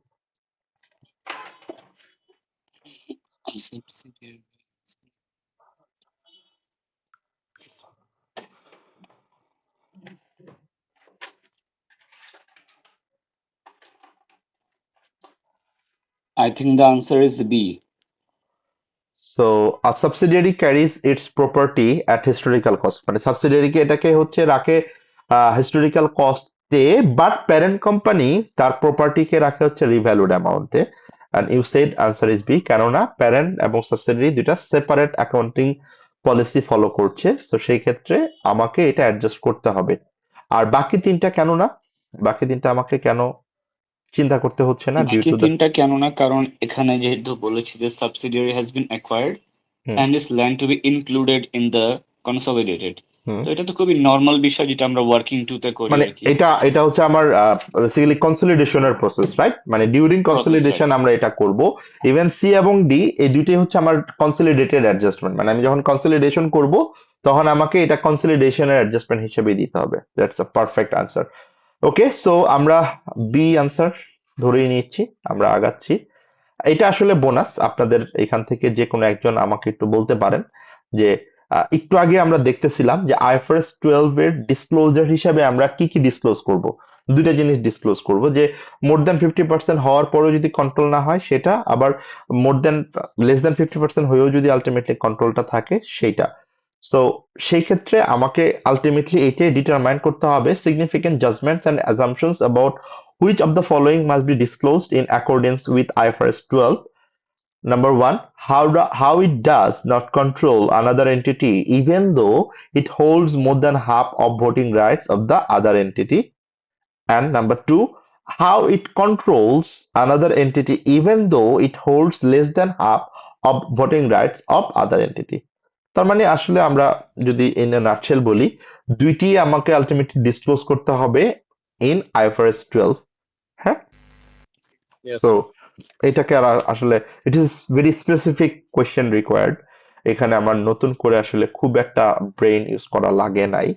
Let's see, আমরা যদি এখন আমাদের কনফার্ম দেই, কনফার্ম দিলে যেটা হবে আমার সবগুলো কোয়েশ্চেনের সামারি চলে আসবে, how we have answered or scored. So it's a very good sign. We have answered all the 5 questions appropriately and we didn't take much actually, হ্যাঁ, খুব একটা বেশি সময় আমরা নেই। And now আপনাদের যে পয়েন্টটা নিয়ে কথা ছিল যে বাকিগুলা কেন না, একটা সারাকিনের যে ব্যাপারটা, সেটাতে আমরা একটু রিভিউ করতে চাই। হ্যাঁ, যে এইটাতে আসলে কেন আমার এই জিনিসটাকে আমরা কনসিডার করি নাই। খেয়াল করে দেখেন আমি কি বলছি। As an investment entity Saracen must not consolidate, মানে হচ্ছে যেহেতু ও ইনভেস্টমেন্ট এন্টিটি, ও এটাকে কনসলিডেট করবে না।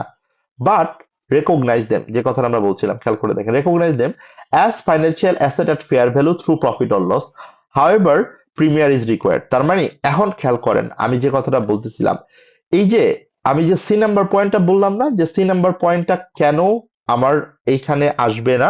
সি নাম্বার পয়েন্টটা আসবে না এই কারণে, কারণ সি নাম্বার পয়েন্টে খেয়াল করে দেখেন ও কি বলছে, এটাও কিসের মাধ্যমে মেজার করে, ফেয়ার ভ্যালু থ্রু ওসিআই। ওকে, তার মানে আমি এইটাকে আইএফআরএস 9 অনুযায়ী fair value through profit or লসে রাখবো, ফেয়ার ভ্যালু থ্রু ওসিআই তে রাখবো না। ওকে, এখন এই যে ফেয়ার ভ্যালু থ্রু প্রফিট আর লসে রাখবো কোন তিনটা, এই যে তিনটা, আলফা, ডেল্টা, বেটা, নট দ্য প্রিমিয়ার। হ্যাঁ, প্রিমিয়ার কিন্তু আলটিমেটলি আমার জন্য হচ্ছে কনসলিডেশনের জন্য হবে। আর বাকি যে তিনটা ইনভেস্টমেন্ট এন্টিটি, সেটাকে আমরা আমাদের investment measure through fair value through profit or loss. What does it mean fair value through profit or loss? এই যে এই কথাটাই হচ্ছে আইএফআরএস 9 এ আমাকে বলতে হবে আবার। সেটার মানে হচ্ছে এই ইনভেস্টমেন্ট থেকে যদি কোনো গেইন অথবা লস হয়, সেইটাকে আমরা প্রফিট অ্যান্ড লস স্টেটমেন্টে প্রেজেন্ট করব। এবং যেই ইনভেস্টমেন্ট গুলো আমরা ট্রেডিং পারপাসে ইনভেস্ট করেছি, সেটা কি ইনভেস্টমেন্ট পারপাসে আমি ইনভেস্ট করেছি, রেগুলার আমার গেইন অর লস যেটা হবে সেটাকে আমরা প্রফিট আর লসে চার্জ করব আর প্রফিট আর লসে ক্রেডিট করব। That is call investment measured at fair value through profit or loss. এটা আমরা যখন আইএফআরএস 9 ফাইন্যান্সিয়াল ইনস্ট্রুমেন্ট পড়বো তখন আমরা এই কথাটা আবারও বলবো, এবং সেখানে ফেয়ার ভ্যালু থ্রু প্রফিট আর লস কি, ফেয়ার ভ্যালু থ্রু ওসিআই কি, অ্যামortized কস্ট মডেল কি, সেটা আমরা আরো ইন ডিটেলসে জানবো।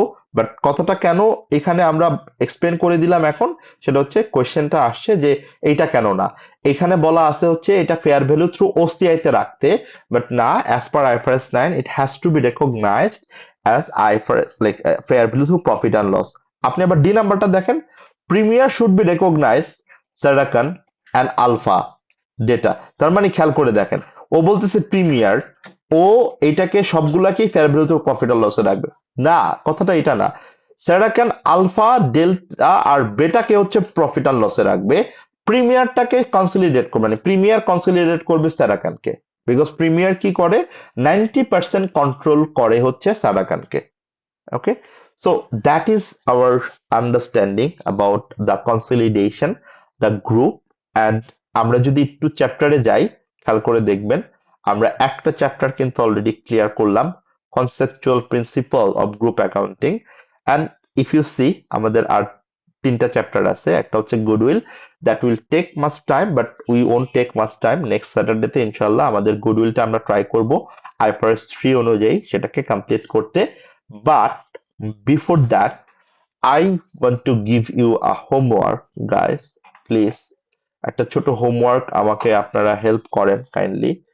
আমরা গত ক্লাসে আপনাদেরকে যে কোশ্চেনটা করলাম সেই কোশ্চেনটা কিন্তু আপনাদের নিজেদের একটু করার জন্য বলা হচ্ছিল। আই ডোন্ট নো, আমার আসলে মানে আপনাদেরকে বলেছিলাম যে প্রেজেন্টেশনটা আপনারা করবেন, করে আমাকে জানাবেন, but you didn't like share those thing. আমি যে হোমওয়ার্কটা আপনাদেরকে এখন দিতে চাই সেটা হচ্ছে আপনি যে এক্সেল ফাইলটা শেয়ার করছেন ওইটাতে আসলে পুরোটাই সলভ আছে করে দেয়া আছে বাট এজন্য still I requested you guys যে আপনারা একটু করেন নিজের মতো করে, তারপরে আমাকে দেন, that would be better for me. Okay, so আমি আপনাদেরকে তাহলে এখন হোমওয়ার্কটা দিচ্ছি। What is your homework?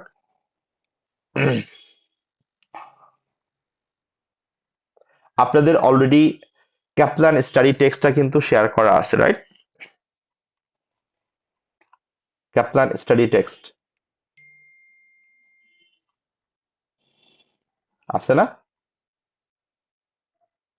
Sir G sir আমি আসলে স্যার হচ্ছে আমার হোয়াটসঅ্যাপ টাইপের হয়েছে তো, মানে ডিলিট হয়ে গিয়েছে। তো আমি অনেকগুলো লিঙ্কস আর হচ্ছে অনেকগুলো হচ্ছে পিডিএফ আমি মিস করে গেছি। আমি কি ওইটা আবার দিব? If you could please, that would be really helpful for me. মানে এটা কিন্তু পিন করা ছিল, ঠিক না? আমাদের ইয়েতে স্যার মেসেঞ্জারে স্যার পকেট নোটস দেওয়া হয়েছে স্যার। না মেসেঞ্জারে তো আর এত বড় ফাইল দেওয়া যায় না। মেসেঞ্জারে ম্যাক্সিমাম হচ্ছে 25 MB পর্যন্ত দেওয়া যায়। জি সো এই জন্য মেসেঞ্জারে আমি ছোট ছোট ফাইলগুলো দিই। But what I will do, আপনারা আপনাদের ইমেল আইডিটা আমাকে একটু শেয়ার করে রাখিয়েন। আমি একটা স্যার আপনি ড্রাইভ, মনে হয় ফোল্ডার শেয়ার করেছিলেন স্যার, যেখানে আসলে সবগুলো রিসোর্সই আছে। হ্যাঁ, সো আমি ওই ফোল্ডারটা গুগল ড্রাইভে আপলোড করে আপনাদেরকে আমি লিঙ্কটা দিয়ে রাখবো, সো দ্যাট আপনাদের আর বারবার স্ক্যাটার না হয়ে যায়, সেটা আপনারা এক জায়গায় পাবেন। হ্যাঁ, সো আপনারা আপনাদের ইমেলটা আমাকে দিয়ে রাখেন, আমি আমার যে রিসোর্স গুলো আছে একসাথে আমি করে রাখবো। অ্যান্ড ম্যাক্সিমাম ক্ষেত্রে আমি আসলে সবসময় রিসোর্সের ক্ষেত্রে যেটা আপনাদেরকে বলি, মানে আলটিমেটলি একটাই resource, that is study hub. এটা আপনাদেরকে বারবার আমি হাইলাইট করতেছি, এবং এটার একটাই কারণ, স্টাডি হাব যত বেশি করবেন তত আপনাদের জন্য আলটিমেটলি সাকসেস রেটটা বেশি হবে। এবং স্টাডি হাব খুব সুন্দর করে আপনাদের সবগুলো কনসেপ্ট কভার করা, বাট স্টিল আমি এর বাইরেও যে রিসোর্স গুলো দিই সেটা আমি একটা ড্রাইভে দিয়ে দিব আপনাদেরকে। So my homework for next class will be, কেউ যেন এটা মিস না করেন প্লিজ। আমার কি ব্যাপার, কই গেল? এই যে Kaplan, thank you Rash, right, okay. ক্যাপলানের চ্যাপ্টার 18, হ্যাঁ চ্যাপ্টার 18 আমি দেখাই দিচ্ছি কোন চ্যাপ্টার। চ্যাপ্টার 18, চ্যাপ্টার 18টা হচ্ছে কনসলিডেটেড ফাইন্যান্সিয়াল স্টেটমেন্টের বেসিক। এই হচ্ছে চ্যাপ্টার 18, হ্যাঁ। ক্যাপলানের চ্যাপ্টার 18 গ্রুপ অ্যাকাউন্টিং, এটা ক্যাপলানের পেজ নাম্বার 385 থেকে স্টার্ট। আর আমাদের হোমওয়ার্কটা হচ্ছে ইলাস্ট্রেশন 1 and 2। এটা একটা হচ্ছে consolidated statement of financial position, যেটা অলরেডি আমরা প্রিপেয়ার করেছি আমাদের লাস্ট ক্লাসে। বাট এখানে একটা ছোট্ট জিনিস অ্যাড করা আছে, সেটা হচ্ছে আমরা এর আগে যে কোশ্চেনটা করেছি that was combination of parent and subsidiary. এখানে স্ট্রিট আর একটা অ্যাসোসিয়েট আছে। সো অ্যাসোসিয়েটের অ্যাকাউন্টিং ট্রিটমেন্টটা যদিও আমরা এখনো কভার করি নাই, বাট এটা actually it comes from FR. এটা একদম এফআর এর একটা কোয়েশ্চেন, এফআর স্ট্রেট ওয়েতে একটা কোয়েশ্চেন আছে, এটা এখানে নিয়ে আসে। সো আই ডু এক্সপেক্ট আপনারা একটু যদি বাসায় ইলাস্ট্রেশনটা দেখেন, you guys can solve it. আর নেক্সট ক্লাসে এটা নিয়ে আমরা ফার্স্ট ডিসকাশন করব, then we will go to the goodwill, illustration 1 and illustration 2. That is your homework, guys. So Kaplan study texture illustration 1 and illustration 2 from chapter 18 will be your homework. So do not miss it sir out. Send করব কি sir আপনার আমাকে জিমেইলে send করব? আমাকে আমার আমার ইমেইলে দিতে পারেন, বাট ইমেইলটা আমি চেক করি কম। আমাকে সব থেকে ভালো হয় আপনারা হোয়াটসঅ্যাপে দেন। অফকোর্স গ্রুপে দিয়েন না, হোয়াটসঅ্যাপ গ্রুপে দিলে কিন্তু বাকিরা পেয়ে যাচ্ছে। হ্যাঁ, তো আমাকে হোয়াটসঅ্যাপে দেন, that would be helpful for me. আমি চেক করে নিব জি স্যার। আপনাদের। ওকে, হোমওয়ার্কটা কি আবার একটু হোয়াটসঅ্যাপে লিখে দিতে হবে নাকি আমরা আমি লিখে আমি আমি হোমওয়ার্কটা হোয়াটসঅ্যাপে লিখেও দিব, আবার এটাকে আমি আলটিমেটলি আলাদা করে আপনাদেরকে আহ পাঠাইও দিব। যদি আমি জানি এটা কাপলান স্টাডি টেক্সটই আছে, বাট তারপরে আমি এটা আপনাকে আলাদা করে আমি কম্পাইল করে পাঠাই দিচ্ছি। হ্যাঁ, কত কত number question. Okay, but I do হামলি request এটা আপনারা অবশ্যই করে আমাকে নেক্সট ক্লাসের আগে সাবমিট করবেন প্লিজ। স্যার ইমেল অ্যাকাউন্টটা কি স্যার আপনাকে আমাকে পার্সোনালি হোয়াটসঅ্যাপে দেন, গ্রুপে দেন, দ্যাটস বেটার, মানে গ্রুপে দেন। ওকে, তাহলে আজকের জন্য এই পর্যন্তই থাকলো। থ্যাংক ইউ সো মাচ সবাইকে। নেক্সট ক্লাসের টপিক অলরেডি আমরা অলরেডি অ্যানাউন্সড, সেটা হচ্ছে আমরা ফার্স্ট ইলাস্ট্রেশন 1-2 নিয়ে কথা বলবো। আপনাদের যদি স্পেসিফিক কোনো কোয়েশ্চেন কোয়েরিজ থাকে, অ্যান্ড দেন কেন আমি এখানে স্পেসিফিক কোয়েশ্চেন কোয়েরিটাকে বেশি প্রায়োরিটি দিচ্ছি, আপনাদের এক্সাম হলে কিন্তু ফুল কনসলিডেশনটা প্রিপেয়ার করতে হবে না brother, please try to understand. আপনাদের এই কনসলিডেশনের ফরম্যাট দেওয়াই থাকবে, সেখান থেকে অ্যাডজাস্টমেন্ট গুলো করতে হবে। So if you guys try, যে আপনারা কনসলিডেশনটা করার ট্রাই করছেন, সেখান থেকে যদি স্পেসিফিক কোনো কোয়েশ্চেন থাকে, আপনাদের কোয়েরিজ থাকে, that I would love to answer, এবং ওইটাই দেখবেন কোয়েশ্চেনে এক্সামে এনভায়রনমেন্টে আসতে পারে এরকম ভাবে। So please please try to solve the questions before our class. Okay, thank you সবাইকে। আমরা আইএফআরএস 9 কবে করতে পারবো? IFRS 9টা কবে করতে পারবো? ও sorry, I suppose to give you a course plan, right? I totally forgot. এটা না মানে আজকে যে এমসিকিউটা যে করলাম আর কি, হ্যাঁ যে হ্যাঁ হ্যাঁ, স্যারাকেন প্রিমিয়ার, ইটস সো আর্লি। আমরা আরেকটু সময় লাগবে, হ্যাঁ মেবি হ্যাঁ মেবি এন্ড অফ মার্চের শেষের দিকে হয়তো বা, মেবি। স্যার একটা sir syllabus related question sir, আমরা যে পেসে যাচ্ছি স্যার আমাদের সিলেবাস I কবে know, ধরেন I know, I know, I know, I know, I know. I can feel I can feel your pain. আমরা এই পেজে যাব না। আমি আবারও বলছি, আমরা খুব slowly, it's like a gearing up our motor car. আমরা যে ফেজে যাচ্ছি, এই ফেজে গেলে আমার সিলেবাস শেষ হবে না, that I can guarantee you. আমরা এই ফেজে কখনোই যাব না। আমাদের ক্লাস মিস হয়েছে, সেটা মেক আপ করবো আমরা। আমাদের সামটাইমস আমরা এক্সট্রা ক্লাস নিব আপনাদের পারমিশন থাকলে, আপনারা অ্যাভেলেবেল যখন থাকবেন, যেহেতু আমরা অনলাইন ক্লাস করছি। অ্যান্ড অফকোর্স আমরা অ্যাক্সেলারেট করছি, মানে আপনি যদি if you compare my last class and today's class, অনেকটুকু টপিক কিন্তু আমরা একদিনে কভার করার চেষ্টা করছি।